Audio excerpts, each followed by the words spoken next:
Then we know we're underway. And good afternoon or good morning, depending on your time zone. My name is Mike Blinder. I am the publisher of E&P Magazine. If you look us up on Wikipedia, they say we're the Bible of the news media industry since we go back to the 1880s. I've only had leadership of it since 2019, but we're very, very proud to be the independent voice of news media. And to do that, we need supporters and marketing partners. And one of our favorites is Letterhead.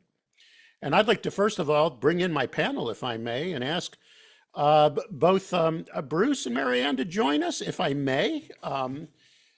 We are honored to have them. Bruce is CEO of Letterhead. Marianne, you are VP Account Management. If truth be known, people can learn more about the company at tryletterhead.com. But one of the things I love that they say on their website, guys, I'm going to give you a commercial. Am I allowed to? Chris, I mean, you are a big supporter of ours, and I think I'd have to say this. You are the smartest guys I know when it comes to one of the most important forms, I think, of building first-party data and maintaining a tight relationship with your readership, which is newsletters. By the way, it's EMP's #1 marketing form. It's our #1 way of connecting. When I first took over EMP, I know I'm killing valuable time. I left the editorial alone for the first year. I had a database of 4,500, and I spent my first year getting it into the tens of thousands. That's all I worked on because I knew that was my strategy. Today, we're luckily to ours is at 33,000. We're very, very proud of active. I have 51,000, but there's 33,000 are active participating. And I love the way you guys, I mean, you market yourselves as smart. And I'm going to attest to that because this is our second webinar with you. And the first one was really well attended as we just talked about building new systems. And I loved your quote, Chris. I'm going to give you some kudos right now. You said, we want publishers spending more time on relationships with readers and advertisers and less time fiddling with code and broken template. Do you still stand by those words, Chris? Yes or no, sir? Absolutely. I mean, it was so well said. But we're going to get into today's topic, and this is one that we fiddled around with an amazing member of your team, Bruce Pinchbeck, who is in the chat room now, representing Letterhead. Again, I say to our audience, you're part of this dialogue today, as we're going to run down in a very high-speed webinar the basics of understanding how to do email. Am I right? That's pretty much what we're doing here today. Am I right, Chris? Yeah, I think so. Absolutely. And any other questions that folks have that come up during the discussion, we're excited to dig in. And I know we got a ton of good questions beforehand that we're excited to dig into too. Yeah, because during the registration process for this puppy, people were asked what questions and topics you're most interested in. We got the most response for this topic. This is great to have this many people asking us questions in advance. And if I may be so bold, I'm just going to list them. I mean, this is kind of what we got up front. I mean, this is, distilling it down to the 4 major items. How to monetize beyond basic ads. Duh, that's very important. Growing subscribers when everybody's inbox is full. I mean, cutting through I don't want to say the C word, but cutting through the stuff that's out there, right? Managing new newsletters when you're already overwhelmed. That is my biggest challenge because we are a very lean team. And providing the best return on investment for the advertisers and for the people running the company. So are you okay handling that as the main go-tos as I start quizzing both of you experts on where newsletters are today, sir? Absolutely. All right, good. So with that being said, let's attack it. And Marianne, you're part of this as well. Please chime in as needed. We're going to keep our eyes on the chat room. There's a Q&A and a raise hand here. I urge everyone to go into the chat room to ask any questions, ask for more meat on the bone, as it were. But more importantly, when you get into that chat room, for some stupid reason, and I say this out loud, Zoom defaults the questioning in chat to just us, the panelists. I'd like you to slip that down one more and go to everyone. Because you may ask a question that someone else who's watching this may have thoughts on as well. Is that okay with everyone? Let's get a lively dialogue here. And now I'm going to kick it off. And I'm broken this thing down into certain part one is the economics of newsletters. I don't know which of you want to handle this, but let's start with money. Multiple registrants wanted to know, what should a healthy newsletter P&L actually look like? Who wants to kick that off for us first? I'll give one or two kind of high level thoughts, and then kick this section to Marianne, who works with all of our publisher partners day in, day out, and has a career of experience in all kinds of advertising and digital media sales. So she's really the expert in all the brass tack stuff. I think the high level thing that we like to think about when we talk about the P&L of a newsletter, I mean, it's ultimately like these things are products, right? It's not just a distribution channel. It's not just a way to mail out the stuff you're doing on other channels and try to get people to click on it. It's its own editorial product. And I think, every publisher here probably is already thinking that way. But what we see is that the publishers we work with who are most successful, that have the most growth, that have the best engagement, are the ones that bring that product thinking, to the table and try to put it front and center. And that's something we believe you can do at any resource level, right? That large companies we work with who are publishing 500, 1,000 different newsletters, and small ones that are publishing one, like there's still a way to bring that to the table. And the P&L piece, I think, is really about just understanding what is that product in its own math, standing on its own. What does it contribute, right? How much time does it take to produce? Day in, day out, right? What is the editorial staff on the ground contributing to that channel? What kind of benchmarking are you getting on revenue by audience size and so forth? Not in relationship to like Facebook ads or to giant publishers that may not match up to you, but to actually um, your own cohort. And based on that, you can try to kind of assess, well, here's how much it costs to make this product, right? Or this set of products. Here's how much time and energy it takes to produce it. Here's the oversight, all of those things.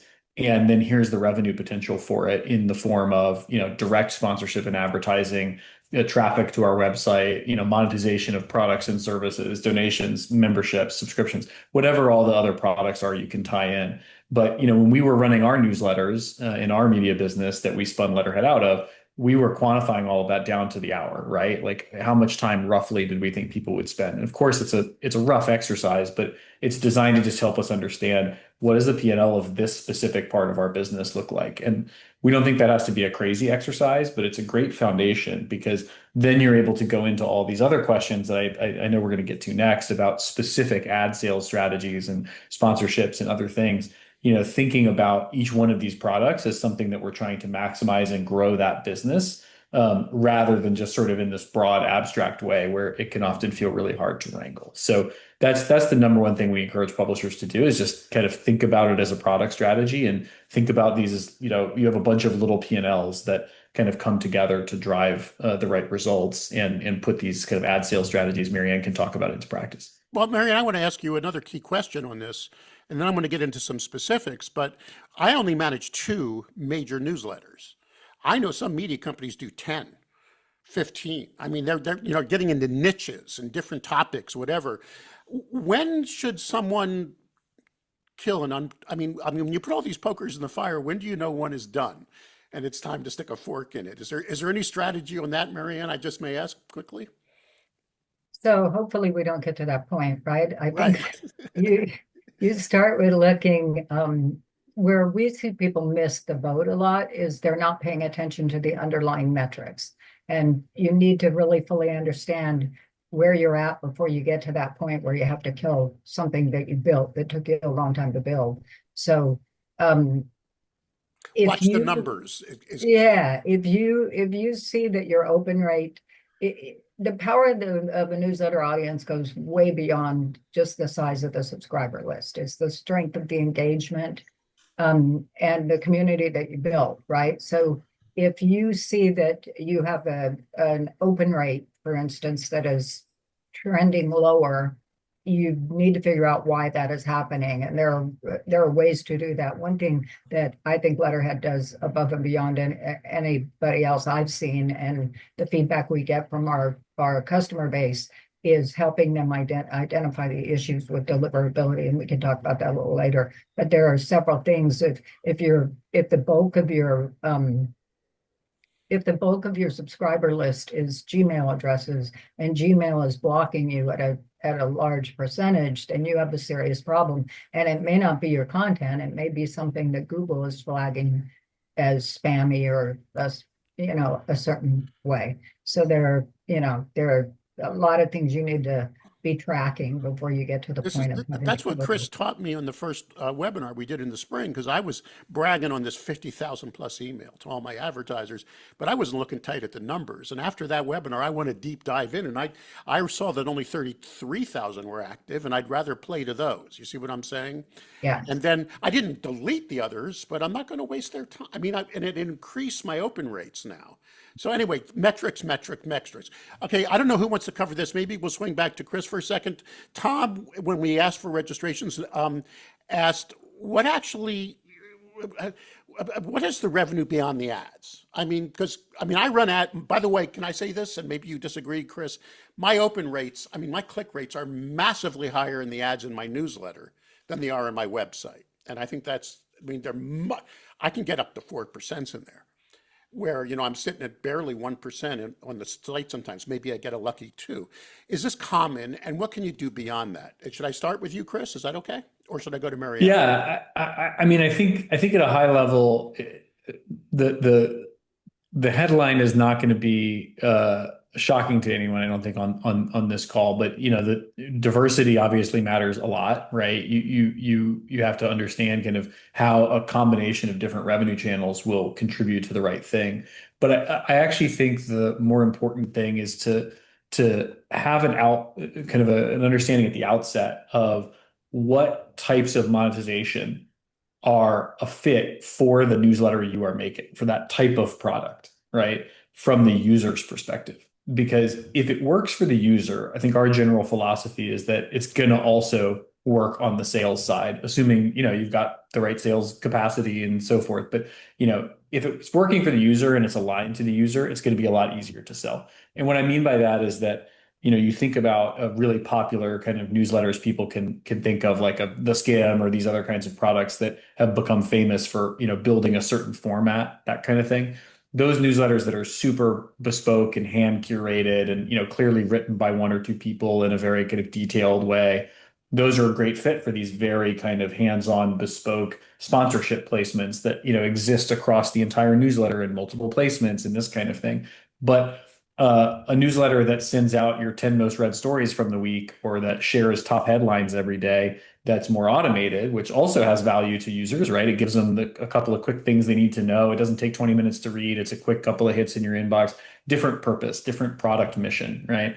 There's a different set of advertising and potential other revenue streams that are a fit for that product. So it's not one size fits all. It's really like, what is this product? Who is it for? Where are they reading it? What's going on in their, are they on their phone? Are they on their computer? Like, what time of day is it? Understanding all of that and then going, okay, how does that product that we're making drive revenue in a way that is, authentic to that specific product? That's the thing. So for example, Go ahead. we've seen publishers do a great job with things like, I have an events newsletter that covers upcoming events this week, right? That's a great place to put sponsored events because that's where the events are, that's where people are going to click and find events, right? Similarly, you can have a great, success with things like commerce and affiliate on product sales and so forth if you've got dedicated newsletters that are focused on recommending cool products, finding things that are, in fashion or other areas where that's a big business. If you fit it to the content theme, that's going to be a lot more productive. And it's going to mean that a smaller audience size can be lucrative because it's not just about the raw count. It's also about how specific is it and how easy is it, to tell that story to a potential advertiser or partner. We hear all the time from publishers who are having an easier time selling their smaller, more niche and targeted products, and a harder time selling their big general lists, particularly in places like the local media business. It's like, oh, I've got this food newsletter and I've always sold out all the inventory, or, I've got something for business and it's, but then my general one, which has a much larger audience, but it's more general interest, is the hardest one to sell. That doesn't surprise us at all. We hear that a ton, and that's about kind of fitting the product and what you're selling to the niche and the topic and the audience. That opens up, I think, a lot more opportunity. So what's actually working, it just depends on the product and finding that right fit. And sometimes the expectation from the advertiser is not, I don't want 1,000, 2,000. I want a quality niche audience that's that I can work with so that's why I think niche products work well. But first of all, to the audience, the chat room is open. Ask your questions. If you're trying to take copious notes, take a breath and relax. This is being recorded. We're going to then summarize every salient point for you. If you've registered for this, you're going to get a link later today to the write-up. So I think everyone can take a breath because we're going to write up all these points and turn it into a very meaningful page for you to get what we're discussing. Let me swing it over to Marianne, if I may. Let's assume about a general newsletter. How many sponsors can you put in there? How many ads? Is there a sweet spot, if I may ask, Marianne? And are people overselling their newsletters? Yeah, I think people have gotten a lot better at not overdoing it. Generally speaking, 3 is probably a good number but it really does go back to a lot of what Chris was talking about. It's about the relevance to the reader and the power of that niche, right? So as long as they're relevant, and they're more native in nature, you can get away with a few more. If you're just plastering banner ads or even display ads that are not relevant to the content of the newsletter, then they're not going to be relevant to the reader.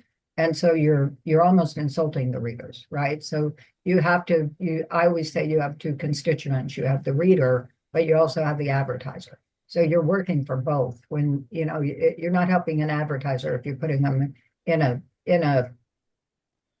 newsletter that has nothing to do with or no interest. I think another big piece of that is a lot of publishers know to some degree the demographics, but they don't really understand the psychographics. And that's why the niche is so important, because the niche almost provides an example of a psychographic.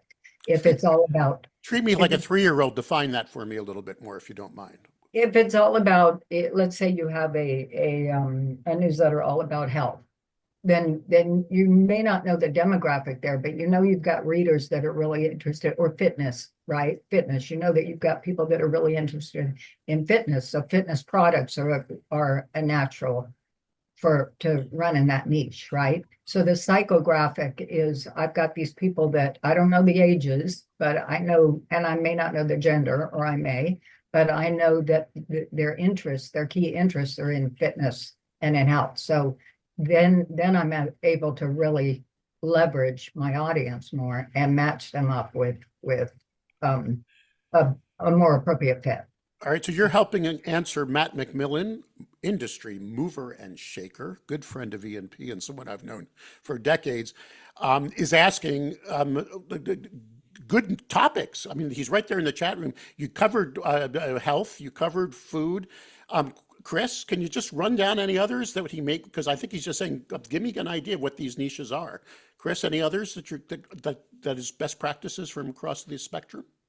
Yeah, I mean, I think local, saying newspapers, I'm assuming we're talking about local and geographic. If we're talking about like B2B or other like topical magazines and stuff, let me know. But thinking about local, I actually, and we're in that business for a long time.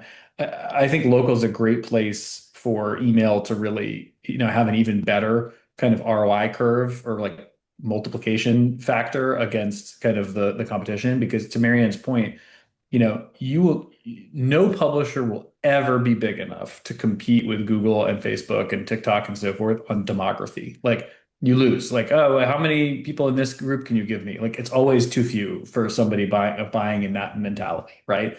But on the interest side, you win, particularly in this more AI-driven universe. Like there's a lot of conversation right now in SEO, in the people who work on kind of like discoverability and web traffic optimization, all this stuff about how like high quality media content is the future. And you see a lot more conversation in that part of the web now about like spending more money on high quality journalism and so forth as a safe haven for sort of advertising and quality content. And part of the reason for that is that like you can very easily demonstrate real niche interest and targeting through the content, right? It's much more honest to what people are looking for. And so if you can sell on that basis, it becomes really important, I think. And so really any topic that you are covering as a publisher, any section of your hamburger menu, like if we go on your website and it's like, here are the sections we cover, like we should have newsletters for all of those, right? Even if the audience for those starts small, it creates a really easy footprint for you, and it creates a way to kind of multiply that feedback loop of engagement on each of those topics and create sellable products over time. And we like to see a lot of the time a strategy where you've got one or maybe two, depends on the size of the publisher, newsletters that are much more hands-on curated, and then you can fill out those other ones that you're launching in a more automated way to get them rolling and start to build out and validate, right? But typically, like, it's very hard for us to talk to a publisher who's got a team more than a dozen people who doesn't have more opportunities for more products than they're currently getting at. And this is why we started our business, is like to lower the barriers to entry, reduce the friction, whatever, make it easier to do that. But there's almost always opportunities to launch and experiment with new products in this channel more easily than people imagine, just because historically it's been so difficult to launch that whole life cycle easily.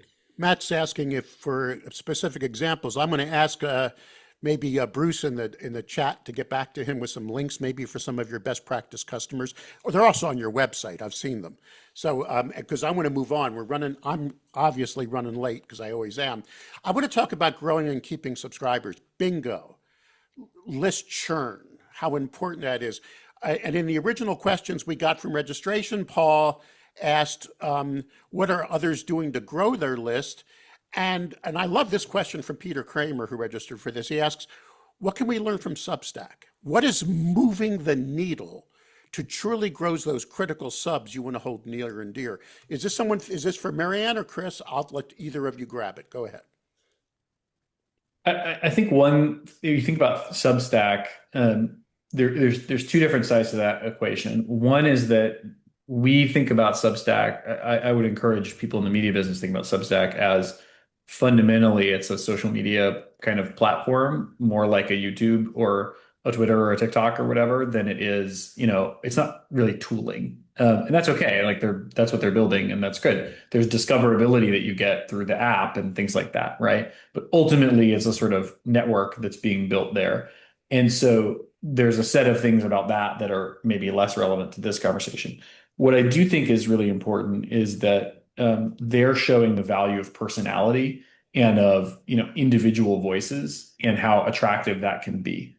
There is, though, I think, a limit to that. And one of the things we talk about a lot with our publishers is that there's a natural ceiling on like how many individual voices people can really consume a lot of content from. And the media company brand, still serves a really valuable function. We think that function is going to get more important in creating trust and like, hey, these people are worth reading this week, and we've curated this for you. And there's a kind of sense making of the noise of the internet that you get to make as a media brand, that in kind of a purely open universe, it's everybody on Substack, it's pretty hard to parse through that and find the good stuff. So leaning on that role as a curator, I think, is a really powerful way for you to kind of draw from what is working on a place like Substack, which is interesting individual voices that people want to learn about or spend time with or whatever, while also doubling down on the brand value of your media company and what it does, which is create that trust permission factor of, hey, we know good stuff. We're going to show you high quality stuff. You can trust the things that we bring to the table. You don't have to wonder who this random person is writing on the internet, because they're kind of stamped with our stamp of approval. So I think you can lean into that without giving up what makes media companies unique and uniquely valuable in that way, while kind of pulling out of that individual creator playbook by launching more products that are driven by particular people or small teams of people, like what Puck News, for example, is doing. I think is a really great example of that. It's like creator led, but it's still a core media brand at the center. Let me ask Marianne about signing up people. What are okay, Marianne? Might be a basic question.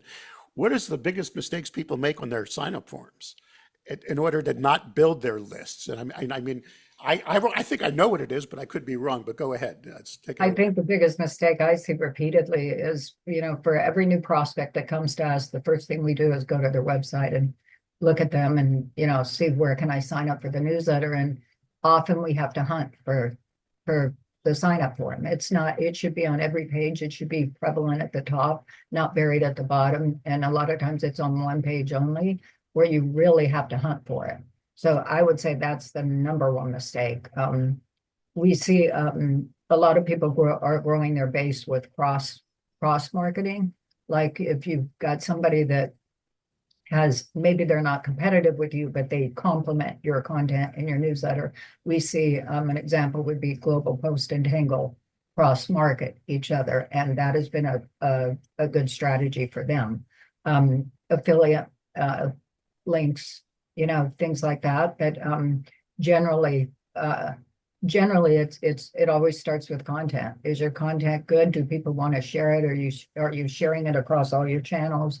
You know, share buttons, all your social channels, everywhere. It should be posted prominently, and it should also explain. It should have a quick a reason to buy, right? A CTA basically. But Here, here. tell me why I would want to read this newsletter real quick, right? A simple description like an elevator pitch, but yeah, Oh, it needs to be. And then the other thing is giving people the options. If you've got multiple newsletters, a lot of our clients have, huge channel bases. So giving people the option to decline one but stay on the other. Sometimes we'll see people with one unsubscribe button and they end up losing them from 5 other channels that maybe that person was interested in. I got a note here from Bruce, and I hope I'm not setting you both up with a question you can't answer, but what is the uncomfortable truth about list churn? Does that ring a bell to either of you? You wanted me to ask that question.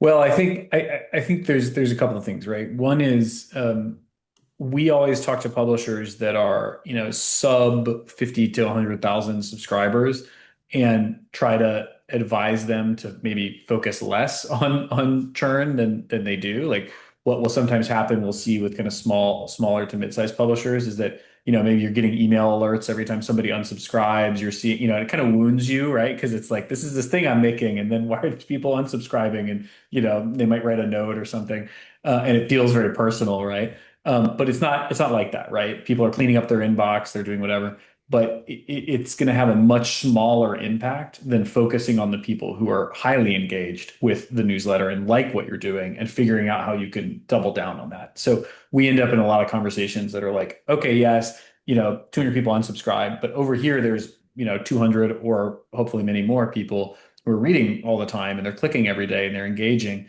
How do I get more of those people, and what is it that they like about it? And can I go, email them or do a survey in the newsletter or poll, whatever, to collect more data about how and why they like what I'm doing, and doubling down that focus on the people who are with you as opposed to trying to kind of mitigate churn, I think is where we see, people getting more productive kind of investment of time. It's just, find those fans and how do I replicate those fans and find more of them. It's going to be more productive than trying to figure out how I stop people from unsubscribing, right? Unless, to Marianne's point, you're doing, really bad email practices. You're emailing way too much, or the things you're emailing are not what they signed up for, right? That elevator pitch is so critical because sometimes people like sign up for our newsletter. Okay, I sign up for your newsletter because I see something I like on your website or your social media, but then you're sending me daily headlines, a weekly thing. You're sending me columns. You're sending me sponsored emails from advertise. Suddenly I'm getting all this stuff I didn't bargain for, right? And for the counter example, you look at what like political campaigns and political organizations do. Like they don't care about the longevity of the list. They're just trying to get every incremental click and donation they can. So they just spam the absolute the absolute shit out of you. And and a lot of people unsubscribe because it's not what you signed up for, right? How did you even get my email? Like, so you as a publisher want to be on the opposite end of that landscape, which is I made a commitment to you when you signed up, you gave your email, we shook hands, and I'm like, I'm going to send you this. And you're like, great, here's my email address. It should feel that kind of personal. And if you're on the right side of that, you're not going to have issues with churn. People will leave, but you're not going to have a problematic churn number. I might overthink this, and I'm going to swing this question to Marianne, but I'm all about open rates and clicks. I mean, especially when I use my newsletter will always click into my site, and I'm really focusing those numbers. And now I'm using AI tools, in any way I can to analyze every single headline, because what works in a magazine or a newspaper does not necessarily work. Marion, you're nodding your head, so hopefully I'm hitting you. Can you give us a quick overview of best practices, what's right, what's wrong, and your thoughts on that topic, please? Are you on metrics or on subject lines? What specifically? A little bit of both. I mean, how do you use, what should you be looking at to get the best clicks and the best, or the best opens, and obviously then after that, the best clicks? Well, the opens are about your headlines. Your headlines should be relevant to, again, back to the readers, right? Headlines are key. Letterhead does flag if you've got uh, words that are spammy or something in the headline, it'll flag it. So we see things like that, but the subject line are key. And when you talk about open rates, I think there's a piece there about how people measure open rates, right? It should be really based on a CTOR, which is unique clicks to unique opens. This way, you know what you're really dealing with, and you're not counting all the bots and, different things, duplicates and whatnot. So we see a lot of that where people are counting things they shouldn't be counting for a true open rate. So you really want to fully understand your measures, because it's in your best interest to really know the truth, even if it's painful. So you have a benchmark and a starting point to build it and it going in the right direction. And I just want to add one thing on that point about metrics, because I think, we advise everybody to prepare for a universe where there is no open rate, there is no click rate. And I know that that's like, what? But it's always worth it to be thinking a little bit ahead. Here's the current state of the world. The current state of the world is your open rate, whatever number your platform is giving you, is wrong in some respect, because we don't need to get too technical about it, but probably people on this call are familiar with like prefetched opens and Apple Mail privacy protection and so forth. It is basically impossible for any platform to know 100% of the people who open your email. They can show you the bigger number, which most platforms choose to do, that includes prefetched and cached opens from devices and from providers like Apple that are opening your stuff on a proxy server, and means that a person may not have ever seen it. Or they can show you the verifiable number, which is always going to be lower because some people in that first category I just mentioned did open your email. So the reality is today, your open rate is a range. It is not a number. Anyone who tells you your open rate is a number is lying to you. Your open rate is a range. Like, we show you both numbers on our platform, not part of our sales pitch, but just an important thing to think about is, it is a range. Clicks are verifiable. But providers like Apple are also getting into the business of stripping UTM tagging and dealing with link tracking and the number of redirects that your links go through, and a bunch of technical stuff going on. It will get harder to track clicks, particularly to things like affiliate revenue, where a lot of redirects are involved, because the providers in the middle both want to control the data and want to protect user privacy. It's a two-sided coin, probably a whole separate webinar we could do on that.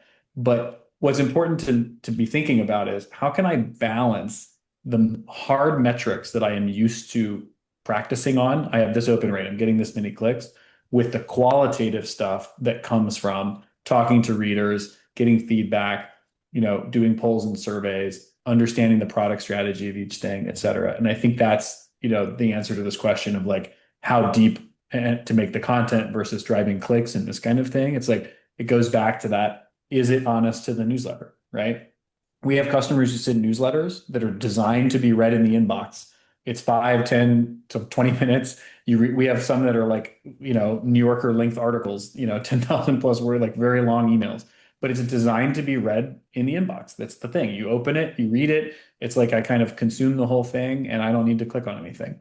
Those newsletters inherently have a lower click rate than here's 20 articles that you should, from our website, you should check out today. Neither one's wrong. It's just a question of like, what product strategy are we doing for which audience, for which thing, and then matching the design and the layout and the metrics we measure to that. Because we hear all the time from people in media companies where they're doing one of these longer, more curated, read it in the inbox newsletters, and then leadership or other folks in the organization with good intention, but are like, hey, how come this newsletter is not driving more traffic? Well, it's not designed to drive traffic. That's not the point of it, right? We have this other newsletter over here that's great for traffic. Let's focus, so you just have to be thinking about how to position that stuff in order for the metrics to match the product strategy. Otherwise, you end up in a world where these disruptions to things like open and click rate, can kneecap you because you're measuring based on one North Star number and not based on that holistic strategy. So that's the thing we try to encourage everybody to really think about. I think it's a really critical part of preparing for the next couple of years where the metrics will get harder. And so you want to be thinking about the right strategy and playbook to defend against that. All right, so we're halfway through our journey, and I want our audience again, if we're not covering a topic, if we're missing, if we're going over your heads, or you want to learn more about something, the chat room is open. Please ask your questions now. But I want to get under the hood here. We've proved how smart you guys are, and thank you.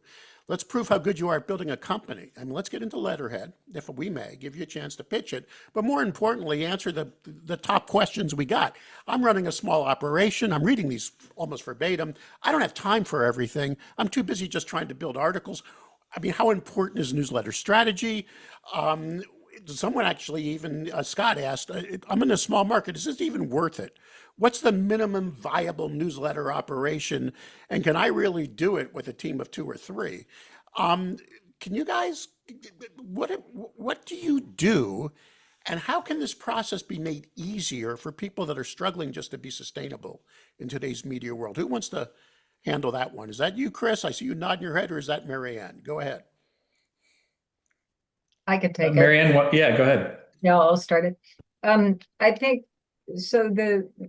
We have clients of all sizes, and I think that's a great question. Like, am I too small? How do I do it with 2 people? We have an example would be one of our larger customers, Global Post, has literally 3 people on their team, and they've got hundreds of thousands of subscribers, and I think they're up to about 10 organizations with multiple channels under each one. How do they do that? They do it with the automations, right? We have several dynamic options to pull in content, and there are people that think, well, I don't have RSS feeds, I don't know how to do that. We will walk you through and show you. There's a lot of coaching involved, but it's a simple system with drag and drop blocks. There's a URL block if you don't have RSS feeds. There's the curations library in Letterhead where you can pull in content using our Chrome web browser. Just for any trusted source, you can pull that content in and easily have it automatically pull into your newsletter. And then the other piece there is it's also built for design,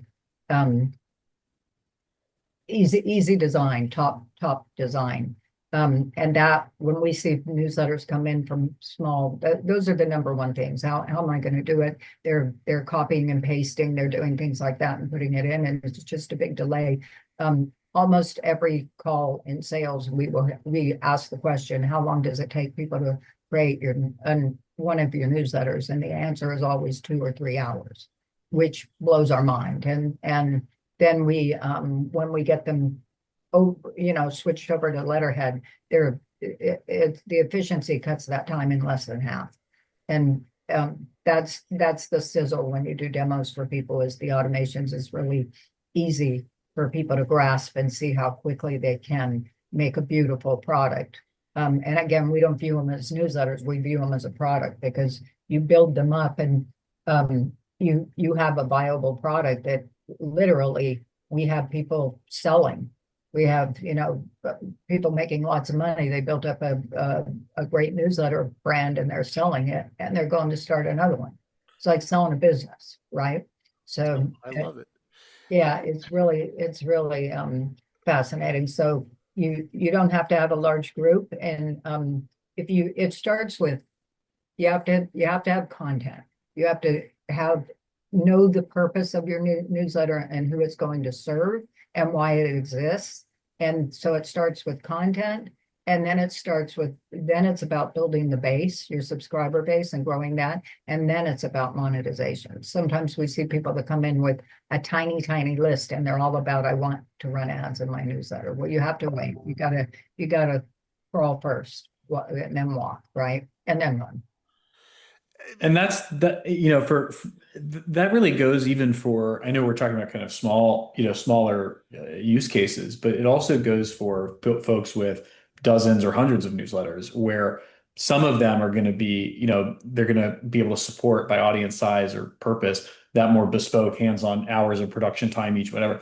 But a lot of them need to be automated, either partially or fully. And one of the things that we do in our product is essentially make it possible to have newsletters that are a certain percent automated between 0 and 100. What we see a lot is people are coming in, it's all manual, so nothing is automated, or it's like it's 100% automated and it just stuff just kind of goes out. And then you miss the opportunity to put that little touch that, often drives that repeat engagement. And so we have a lot of people who are doing, to Marianne's point, 50, 60, 70, 80% automated newsletters where a lot of the content's being pulled in from these different sources, and our system is helping you, but it's not removing the value of that editorial layer. It's just making that editorial layer take so much less time that it's a much more efficient, part of the operation. And that makes the calculus, going back to the P&L conversation we started with, it just makes the math different, right? In terms of where you can kind of put your energy. All right, so those numbers are everything. Um, we had a great question. This would like cover providing value and getting renewals. Um, Chris asked when he registered, um, but all this reporting is a time suck. I mean, especially when you have to report to an advertiser who actually wants, what did I get? So what metrics really matter on the sales side? Um, how, like, should I be bragging my list is 51,000? Should I be bragging my list is 32,000? Should I be bragging on open rates? Should I be bragging on click rates? What really matters? Cut through the clutter for us. I don't know which one of you wants to handle this, but when you're coaching the sales side, what do you tell them to say to an advertiser so they understand their ROI? I think Marianne can talk a little bit about positioning newsletters to advertisers because she's done a lot of that, and I think has some really good things there. The thing I think about here, what do advertisers care about? It also goes to Arena's question in the chat, which is, what do you think is the minimum size active list you need? It's all relative, right? It's about market penetration, not about a gross number, right? There really is no answer to that question because if you've got like 500 accountants reading your newsletter, we can make a lot of money, right? And we're selling to people who own accounting firms. Like there's a lot of value there. If you have 500 random people in the world and we don't know anything about them, then it might be hard, right? So it has to do with like how big is the market. And in local, for example, you're selling against like a local sports stadium or concert venue or like community event or something where the numbers might be in the hundreds or low thousands, right?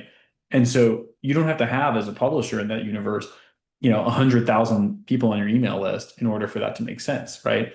In the right community, in the right context, like, hey, I got 5 or 10,000 people reading this thing every day. That's the same number of people as fit in XYZ physical place that those advertisers you're talking to have been. Oh wow, that's a lot of people. It resets completely the mental model people have about who they're comparing you to. Because you got to understand that advertisers are, and I think everybody on this call who works in ad sales, you already see this innately in your work, right? Advertisers are anchoring by default to like Google ad metrics or Facebook, ad buying, this kind of thing, where the numbers are just infinitely huge, right? And so being able to re-anchor to the things you can actually measure on really matters. And then what you're reporting to the advertiser, to Chris's question, is, about the engagement and mind share that they're getting with those high value people. Tying it back to that, I think is really, really critical because if you're playing a pure numbers game, our view is you are almost always going to be on the wrong side of that because no number will ever be big enough. But Marianne, I'm sure you have specific thoughts about this positioning because I've seen you crush this positioning with advertisers. I think the key there for any publisher to remember is the advertiser is always going to take you back to the metrics, the clicks and the impressions, right? Impressions are the key because look, at the end of the day, how can they get their brand in front of 8,000 or 20,000, whatever that subscriber base is, or it's on the opens, the impressions. How can they get their brand in front of that many engaged readers at one time, right? So they're going to push on the clicks, but it's in the publisher's uh, best interest to remind them that the impressions, right?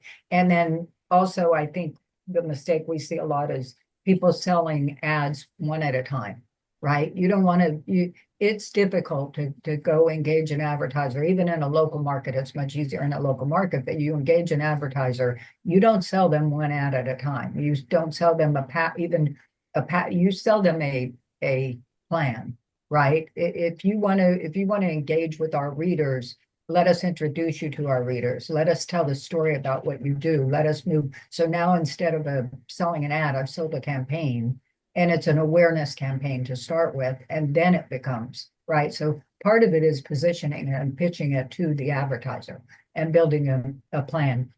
An example of that I like to share, many years ago, I think it was the Skim, did a mattress campaign.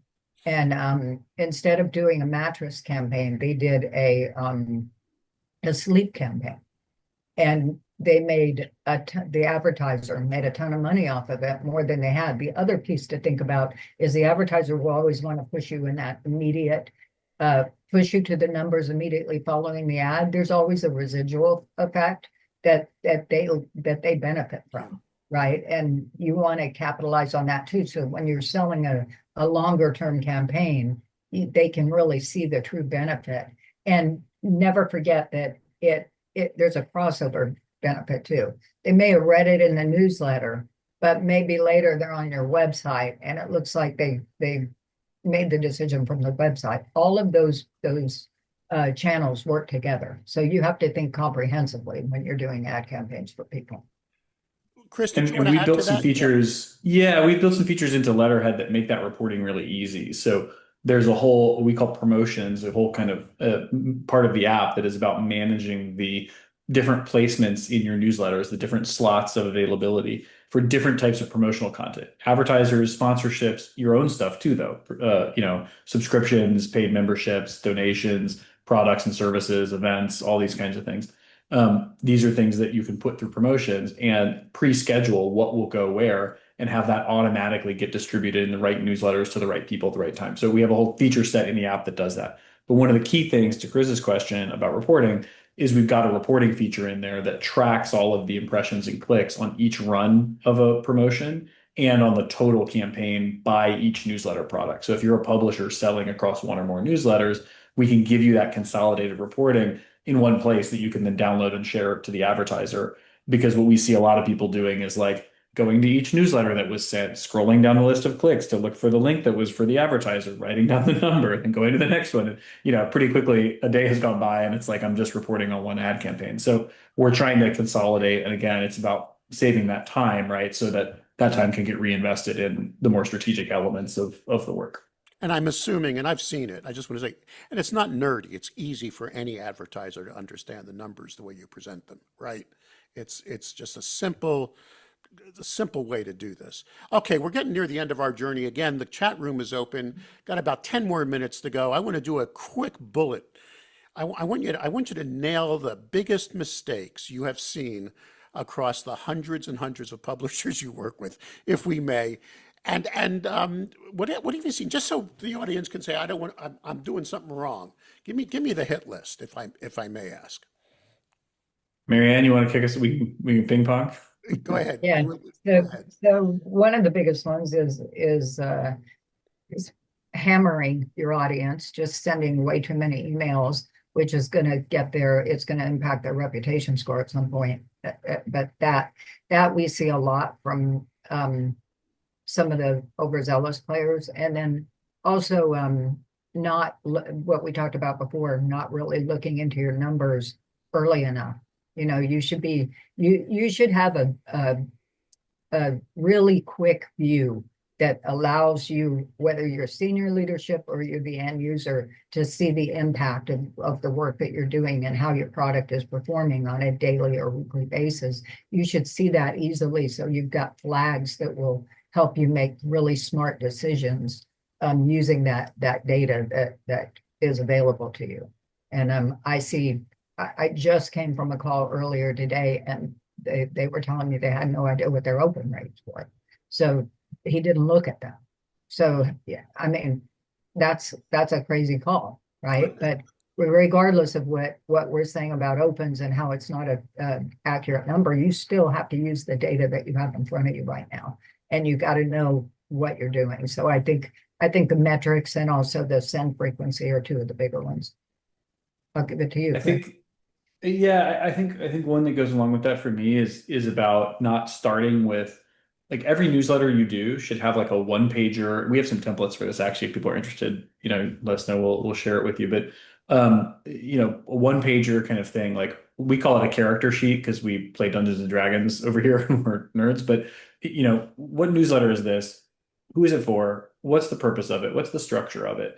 What metrics are we aiming for? What makes it a success? It just helps to like write it down and have that kind of pinned up on the wall, right? So that people know what this thing is doing. Because email historically has been this broad distribution channel. And so you get this Christmas tree effect where like if you don't define that and sort of keep that in a place where everybody can refer to it and talk about it and so forth, it gets a Christmas tree thing where everybody wants to hang their ornament on it. And so you end up with these huge emails going out with way too much content, way too many advertiser slots, whatever, because every part of the business, again, for the right reason, is trying to kind of get, squeeze a little value out of the channel or out of each email address. And if you're not careful about productizing that strategy, it very quickly gets away from you. And that's where we see newsletters that, have really unfortunate designs and approaches. So I think that's a really, really important part of the equation. And in terms of like whether, Burl was asking like, how do we know if the subscriber number is good, bad, or met in the market? I think this is a penetration question. That's what I would go back to. It's like if you're in a local market, how many people live there, right? If you're focusing on particular demography, how many people, and census data are in those demographic groups in that place? How many of them are reading the newsletter? Like it gives you some sense of that penetration. And does that number feel interesting? Does it, that's the kind of stuff that I would be working from, is about market penetration, because that's the way you overcome what Marianne's talking about, where the advertiser is always going to navigate you back to the core metrics. That's their job. But if you can say, look, I'm reaching 25%, 50%, whatever percentage of it, even 10%, if the market is, larger, of these people in this place, and they are reading me, X times per week, that mind share, especially right now where things are so noisy, is very, very valuable. And so I would anchor it to that. That's how you know good, bad, or bad, right? It's like, who am I trying to serve and how much penetration am I getting into that market I'm trying to serve? It's just division at that point. So that would be our advice about kind of how to think about that. The last one I would just say real quick is not talking to readers related to that. Like we're talking about metrics, and I think that's hugely important. And making sure you balance that with some qualitative work is also really critical, because that's how you're going to get the fabric back about, what about this product do people really like? And, then you'll see like, oh, they really like the little weather icon, or they really like the, little things that just make it feel a little more personal. You got to lean into that stuff because, again, so much crap flowing into people's email inboxes that those little things that make you stand out, that make people want to come back over and over, you got to hold that up and kind of protect that, in order to stand out and sort of stay in the inbox ultimately. And you're only going to get that by talking to people. Marianne, someone is asking in the chat room, can you give some guidelines to help determine the best email frequency? I mean, I don't know if you can give an exact number. A good news media company only does two a day. I think, what would your response be to Laurie, who asked that question? Yeah, generally, I mean, it's fine to have a newsletter go out on a daily basis and then have news alerts that go out, like hot off the press, things like that. On a newsletter, people expect that, right? They expect you to keep them informed. So that's valuable. But when you're a marketing newsletter and you're hammering people over and over 3 times a day with something that is, that's when it becomes a problem. Consistency, I think, is the key. If you're consistent with your plan, then it makes sense. So I wouldn't say, it does depend on the type of newsletter. News is different than retail, or news is different from a key interest, whether it's whatever it is. We talked about health and fitness. That's a good example of something that could be a daily release, right? A daily publication that might have, if something critical came out, like a pandemic or something, it could be they could send a release out on that. So I think it just varies. But the other thing I wanted to add to what Chris was saying about the audience is the power. If you're doing polls and you're doing interactive and you're asking the readers what they want to see, um, segmentation, right? You want to be able to segment your audience and send them key interest, key content that is of interest to them specifically, especially if you have a broader base of, it's not a real key niche. It's a broader content, just general community news. You want to know what those readers, which ones are interested in fitness, which ones are interested in food. So the more you can break that out and you know that, you can send them individual um, newsletters. But in addition, that also positions you to grow your email channels. If you discover that you've got high interest in food specifically or entertainment specifically, why not spin off another newsletter and start to grow that? You've already got a base developed. So there's some key points in there. Last 5 minutes, I'm going to leave it with Marianne because you're most probably the onboarding person. Take me through, make your pitch. If someone were to reach out to you today and say, okay, Letterhead, I now know the important, I mean, I've heard it, I'm not doing it right. What is the onboarding process like, and how seamless and easy is it for any size publisher to really improve their newsletter strategy, especially with a partner like you? Go ahead, make your pitch. That's a great question. It is very seamless, regardless of the size. If it's a very large organization, we do a lot of pre-work in advance before we bring them on, so that we know exactly where the areas are that they might have, concerns about, or depending on the staff size and whatnot. The smaller ones, it's very simple. We have a very tight process where, yeah, once you sign it kicks off the product process, and you are immediately assigned a customer success manager that rides along with you throughout the rest of your tenure with Letterhead. So they will do the onboarding, they will do the training, they will do any kind of webinar, any kind of assistance you need. We hold your hand all the way through. We also do, for the bigger ones or a lot of smaller ones, we will do advanced list cleaning if it's required. Some people come in and they purchased a list, that we get out in front of that. So we're guarding them from damaging their reputation before their first send. So there's a ton of really effective steps that we take to onboard somebody in a seamless manner and get them kicked off. There's also a timeline built, so it's around the publisher's timeline. I want to start sending by X date. We have all of that planned out in a roadmap for them. Chris, any final thoughts you want to add? No, look, I mean, I hope this has been helpful for the folks on this call. I mean, we get the benefit of seeing what works and what doesn't, and emerging strategies and all kinds of things from all the publishers we work with. And so, we like to share that as much as we can.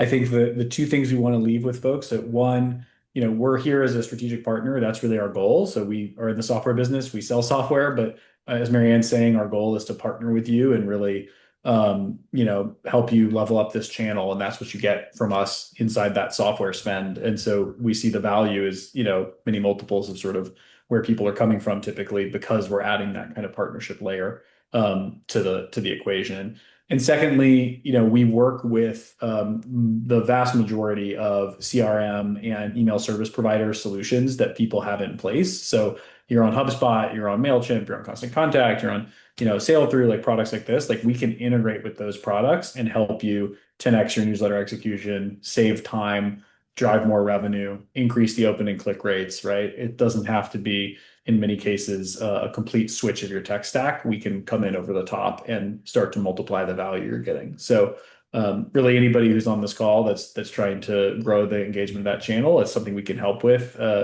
without even potentially moving you off of any tools you're currently using. So we'd love to chat with you and have a consultation with Marianne and her team, and we'll run through what we're seeing and take a look at what you're up to and see whether we can help you drive more engagement and more revenue from all the amazing things that can happen in email. So thanks so much for your time. All right, Marianne Monero, you are, did I hope like I said your last name correctly? You're the VP of marketing at Letterhead. And of course, Chris Soffer, you are CEO.